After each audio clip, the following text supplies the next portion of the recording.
In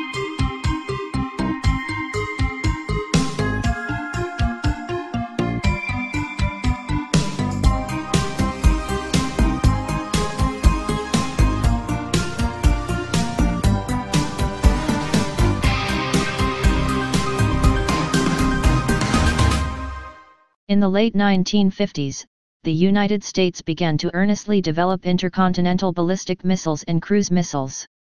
The Air Force performed many experiments to develop the most devastating and effective missiles. One of the weirder and more terrifying projects was Project Pluto.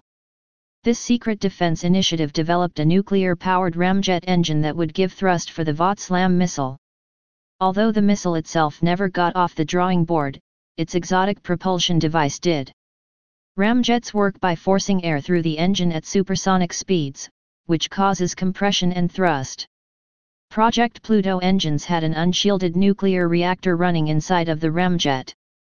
Because it did not have a shield, the reactor would heat up the air in the engine and greatly increase the available thrust for the missile. Using the ramjet, the SLAM missile would accelerate to Mach 4 to strike and cause huge amounts of damage. The first nuclear ramjet, called Tory IIA, started testing in 1961. Ground testing continued for 3 years in Nevada, far away from any civilization.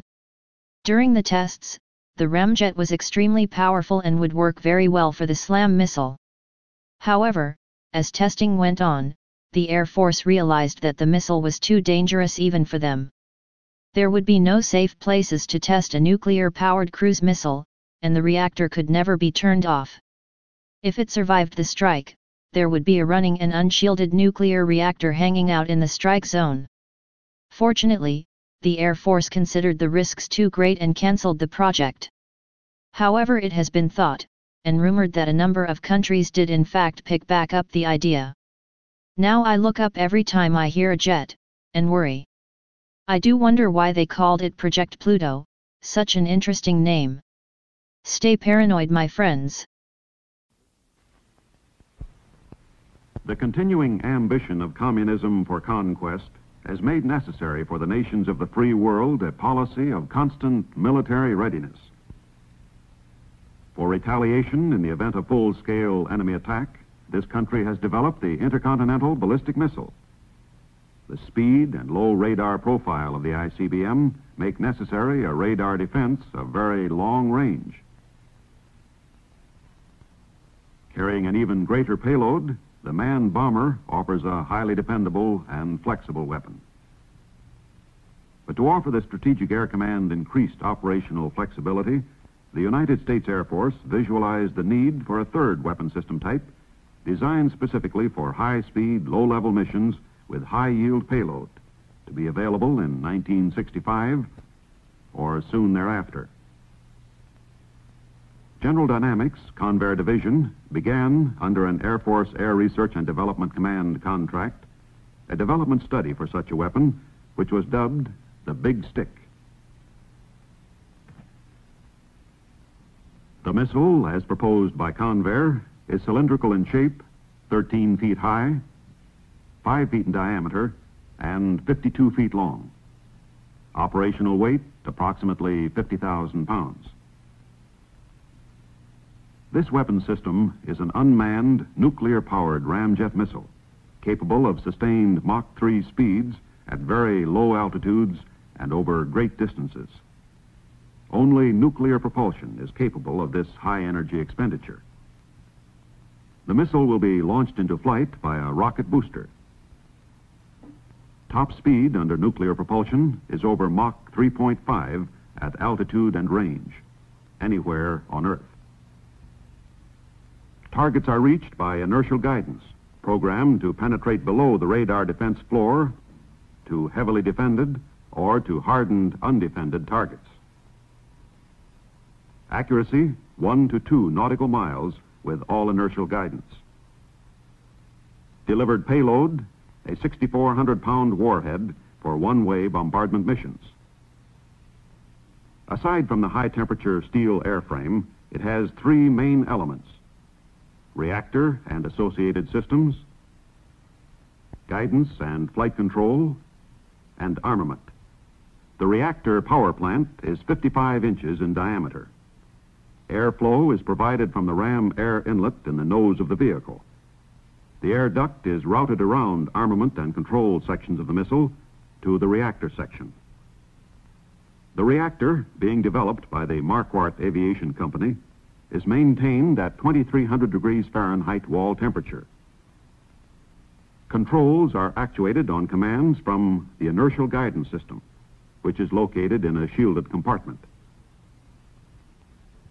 Armament arrangement gives this weapon its greatest flexibility. In this version, a 6,400-pound device available from present stockpiling is used. An alternate arrangement of the basic missile substitutes 8 350-pound bombs for the single unit, ejecting the bombs over separate targets, and features a highly accurate map matching system with CEPs down to 1/4 nautical mile. Flight path is programmed in the inertial system, which operates the movable control canards on the forward cowl. These canards produce all yaw and pitch roll movements. Aft fins provide stability. The design ensures high versatility from either fixed or mobile basing. If operated from hard bases in conjunction with other Strategic Air Command activities, the highest level of maintenance and readiness can be easily attained with very short reaction time.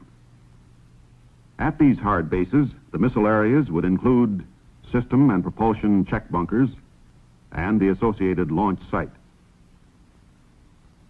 Mobile operation, virtually immune to enemy attack, would utilize a vehicle train with tractor, missile carrier, booster translauncher, and support vehicles. In either fixed or mobile operation, the missile is boosted to flight velocity by a single-stage rocket unit of the Minuteman class, that is, with a burning time of 58 seconds and a total thrust of 178,000 pounds. The reactor does not become critical until immediately before launch, limiting radiation hazard for personnel and equipment. On a typical mission, the booster lifts the missile to cruise altitude at a velocity of over 3,000 feet per second.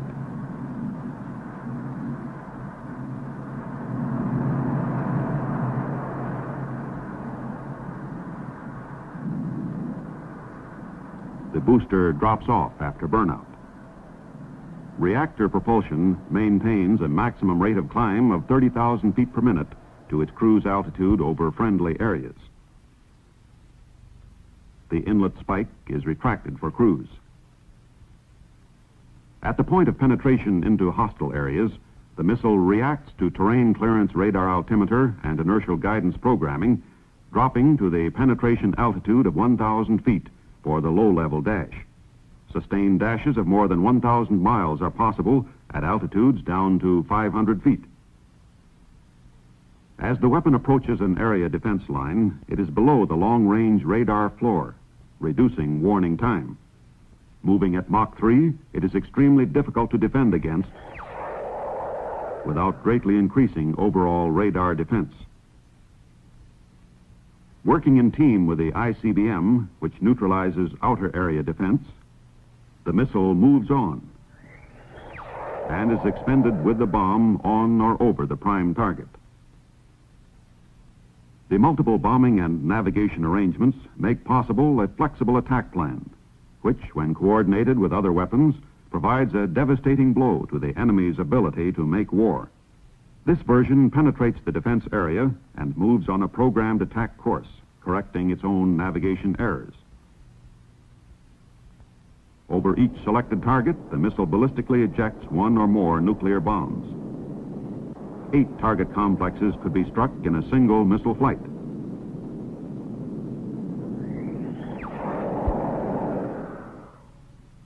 In the manufacturing stage, the airframe can be produced at minimum cost on the basic principles and production methods already developed and proven by Convair in existing weapon systems. With the specially designed compartment shielding, present guidance systems, and many current subsystems can be used with minimum modification. Stockpiled armament can be used.